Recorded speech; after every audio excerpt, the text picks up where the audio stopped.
El Señor esté con ustedes. Lectura del Santo Evangelio según San Marcos.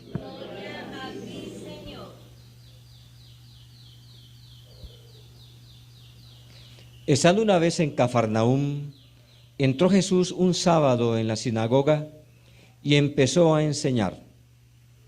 Y se asombraban de su enseñanza, pues lo hacía como quien tiene autoridad y no como los escribas. Se presentó entonces en la sinagoga un hombre que tenía un espíritu maligno y se puso a gritar: «Déjanos en paz, Jesús de Nazaret. Viniste a destruirnos.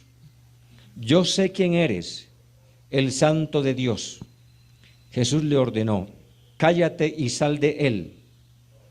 El espíritu maligno lo sacudió, dio un terrible grito y salió de él. Todos quedaron tan sorprendidos que se preguntaban: ¿qué es esto? ¿Una nueva manera de enseñar con autoridad? Hasta los espíritus malignos les da órdenes y le obedecen. Y enseguida se difundió su fama por todas partes, alcanzando la comarca entera de Galilea.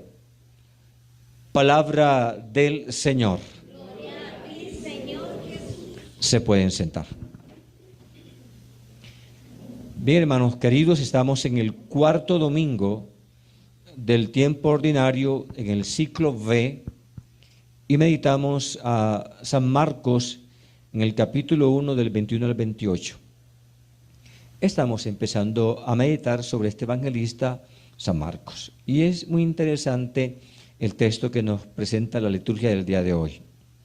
Pero como siempre, para entender los textos bíblicos hay que tomar parte del Antiguo Testamento, ya que casi todos los textos son escritos muchas veces a gente que ya conocen las Escrituras. O al familiarizarlos con esto, pues el evangelista explica un poco. El texto muestra que Jesús llega un sábado a una sinagoga. Ya sabemos que una sinagoga se da después del destierro a Babilonia porque el templo fue destruido por Nabucodonosor en el 538 a.C. En la diáspora es cuando el pueblo es dispersado a otras partes. En la diáspora, como no tenían templo, ellos empiezan entonces a darle fuerza a la palabra. Aunque donde está todo judío, dicen ellos, su tierra está allí en su corazón. Por eso ellos memorizan la palabra. Para esto construyen una similitud de un templo, hacen una sinagoga.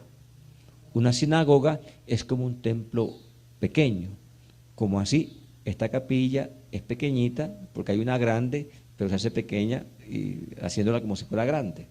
Ya pueden ver nomás la sede, que es grandota, aunque el templo es pequeñito, ¿verdad? Entonces una sinagoga es como que dice un templo pequeño.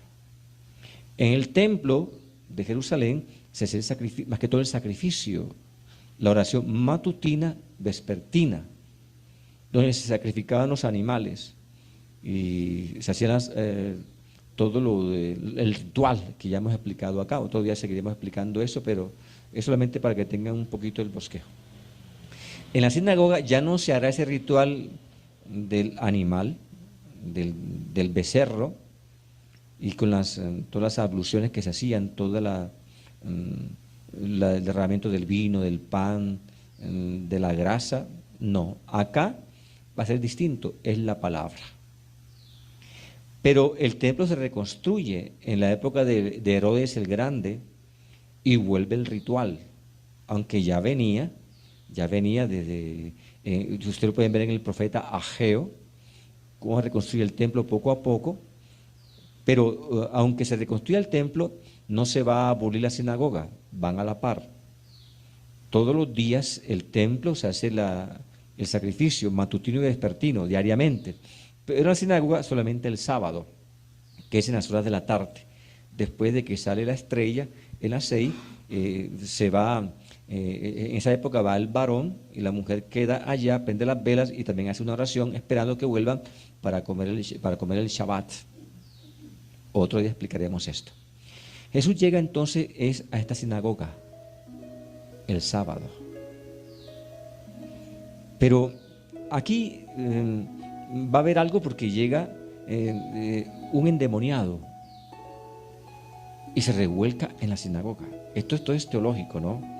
Muchos, he leído varias interpretaciones, he estado en varios retiros y he escuchado muchos teólogos y mucha gente en la parte de hoy, partiendo de esto y de la explicación que quiere dar Marcos, dicen que sí, que un endemoniado, una persona enferma, cualquier enfermedad que tenía, se la adjudicaban o se la daban al demonio, pero no era un endemoniado, sino que era una explicación o cualquier enfermedad a un demonio. Está bien, una parte nomás, el 10%. Aquí sí es verdad que hay una enseñanza. No quiere decir que el demonio no exista y que también actúe. Es que las cosas hay que aclararlas. Las cosas hay que aclararlas. Este texto no niega de que el maligno actúe y exista. Cada cosa, cada lugar, cada explicación en cada explicación. Eso no aplica para todo, ¿ok? Esto aplica para este texto. Habrá otros textos que sí aplicará al demonio como tal.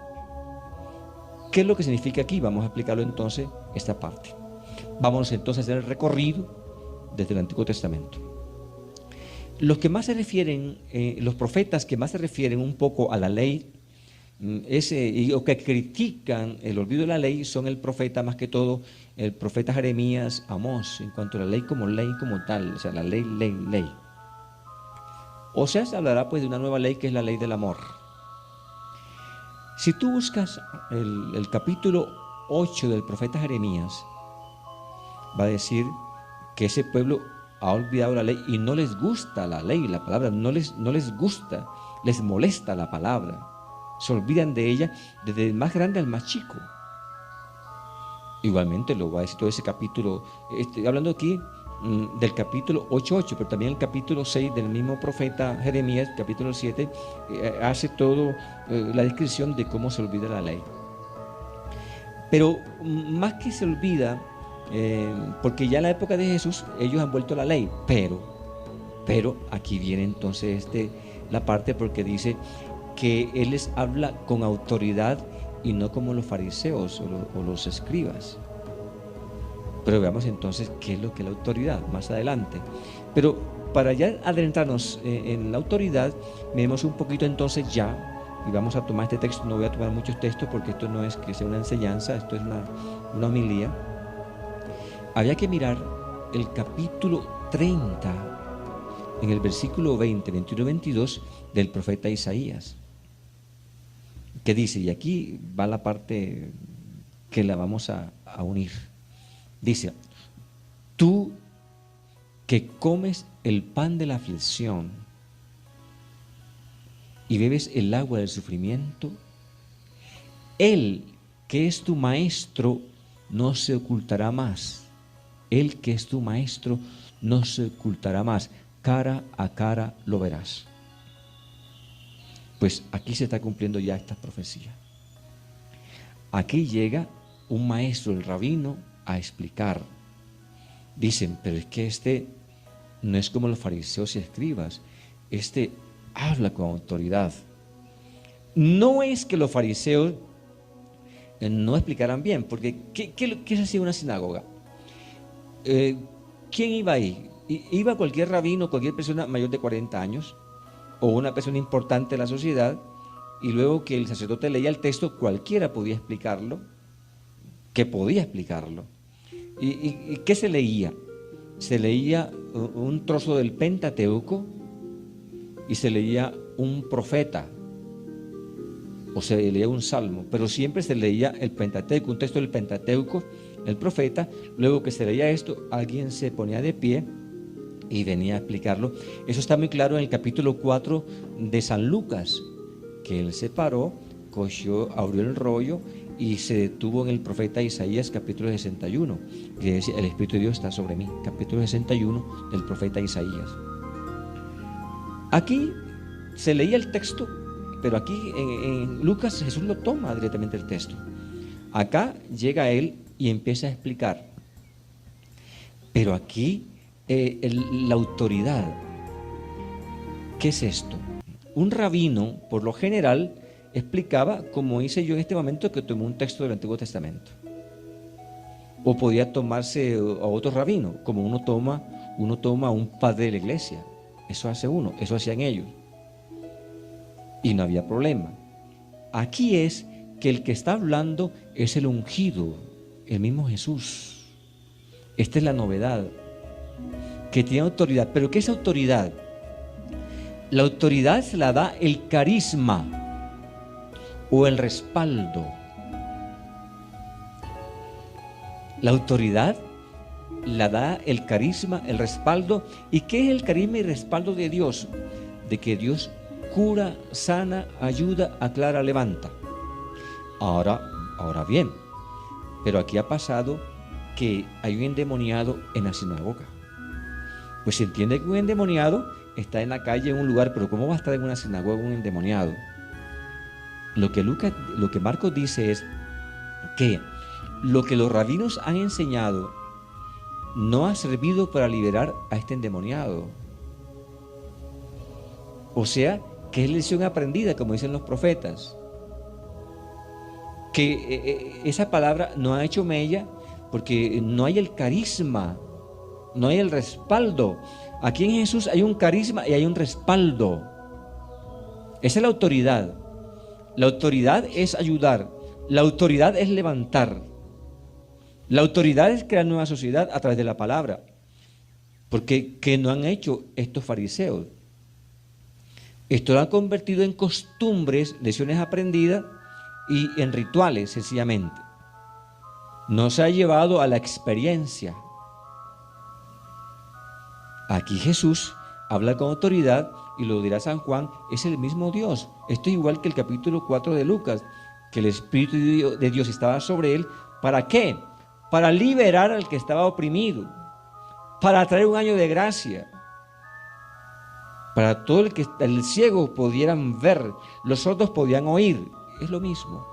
Esto se llama carisma, esto se llama respaldo de Dios, esto se llama acción de Dios. Y sobre todo que esto es verdad. Y volvemos entonces al capítulo 30 de Isaías, en el versículo 20. Tú que comes el pan de la aflicción y bebes el agua del sufrimiento, Él que es tu maestro no se ocultará más. Con tus ojos lo verás, lo oirás, y Él te liberará y te sanará. Vea cómo la palabra libera y sana. Autoridad, que es la palabra de Dios. En mi ministerio sacerdotal, y ya muchos lo han visto y no me avergüenzo de decirlo, lo digo con toda la humildad, muchas veces en nombre de Dios le he dicho a mucha gente: Dios te sana, te cura, Dios te libera con una palabra. Y la gente se han curado y se han sanado porque se ha dicho con autoridad. ¿Qué es la autoridad? Que Dios me respalda, o Dios respalda al que lo dice y se aventura en la fe. Un día me tocó una mujer que estaba mal de 30 años, eso fue en Popayán. Había ido a muchas partes, muchos pastores evangélicos, frailes, monjes, todo. Y él llegó allá, le dije: tienes que ir a la parroquia, yo te atiendo, porque había mucha gente. Y esta muchacha estaba muy mal, 30 años mal o 20 años.